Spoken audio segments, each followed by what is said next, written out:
Estamos de volta com a nossa aula sobre o Êxodo e hoje nós vamos estudar o capítulo 5 do livro de Êxodo, quando Moisés finalmente se apresenta diante de Faraó.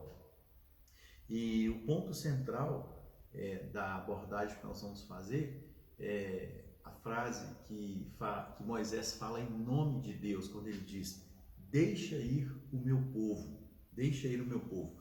Moisés fala com Faraó em nome do Senhor Deus e ele fala a célebre frase: deixa ir o meu povo para me prestar culto.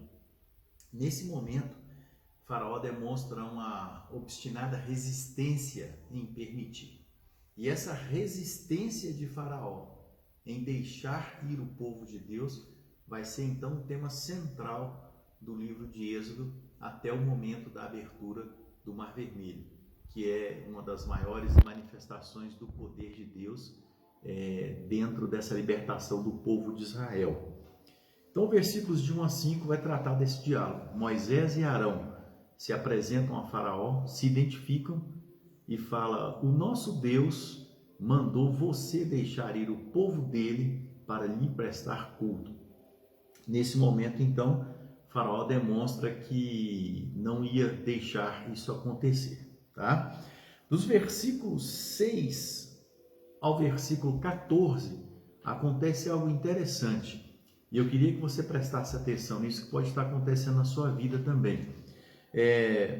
No versículo 6 fala assim: daqui em diante não torneis a dar palha ao povo para fazer tijolos, como antes, eles mesmos que vão e ajuntem para si a palha.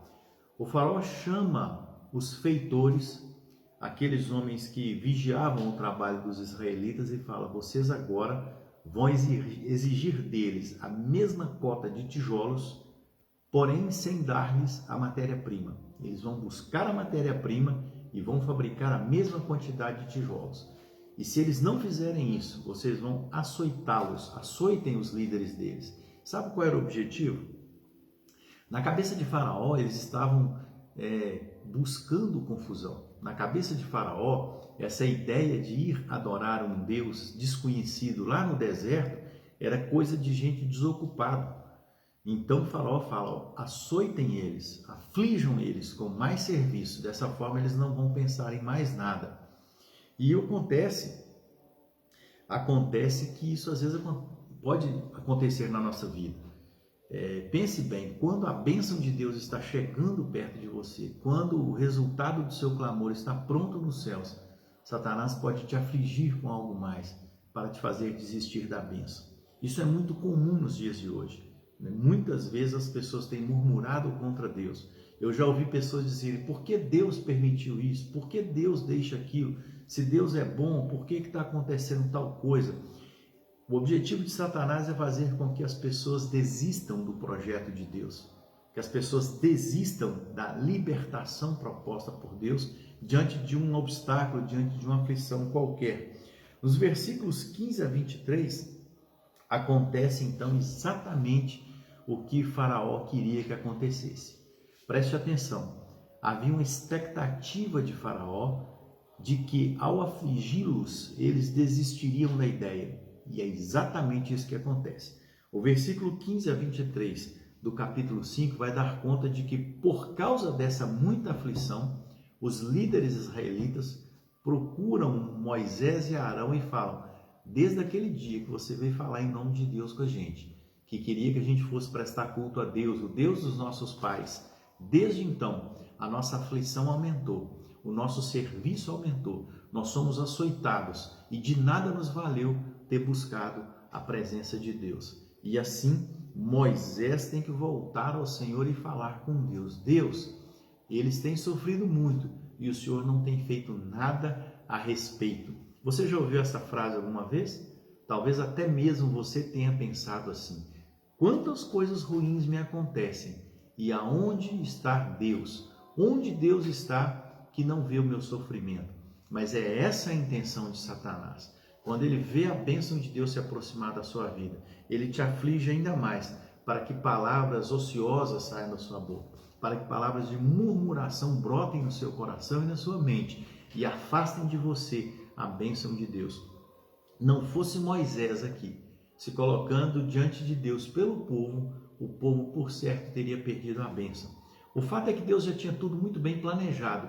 Deus sabia que isso ia acontecer, mas de forma didática, permite que aconteça, para que eu e você cresçamos no conhecimento das coisas espirituais. Deus então responde para Moisés: Moisés, você vai ver o que eu vou fazer em favor desse povo. Dessa forma, eu queria te exortar neste dia, para que você pensasse nisso. Quantas vezes nós somos como os escravos israelitas no Egito, sofrendo, mas nós não queremos a bênção nem a libertação de Deus, porque ela pode nos custar muito caro.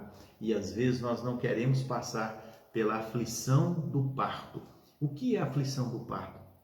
Para sermos libertos de certas cadeias, é necessário um novo nascimento. E esse novo nascimento rompe com o nosso passado, rompe com os nossos valores, rompe com os nossos achismos e faz com que a gente tenha uma dor, a dor do desconforto, a dor de sair da zona de conforto, a dor de enfrentar de frente o problema. E isso às vezes nos coloca em letargia espiritual. Isso às vezes afasta de nós a bênção de Deus. Mas aqui, graças a Deus, havia um intercessor. E hoje você tem um intercessor diante do Pai. É Jesus Cristo. Lá em Romanos, o apóstolo Paulo fala que Jesus está à direita de Deus e não cessa de interceder por nós. Lá no livro de Hebreus diz que Jesus é o nosso sumo sacerdote e que está intercedendo por nós diante de Deus. O apóstolo Paulo fala com Timóteo que ele é o único intercessor entre nós e Deus.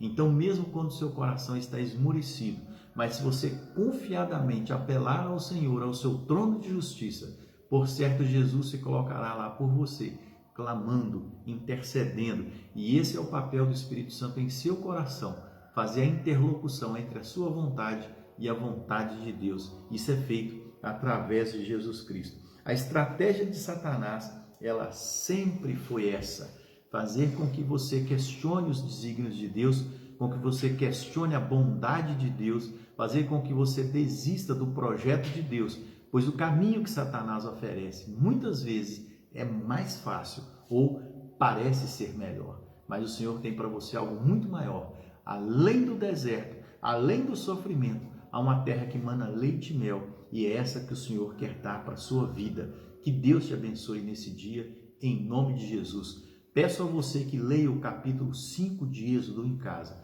porque ele tem muito a acrescentar na sua vida. Na semana que vem, nós estudaremos então as reações de Deus diante desse problema. Você vai ver o que Deus preparou para o povo dele e a forma como ele vai libertar o seu povo. Que Deus te abençoe em nome de Jesus.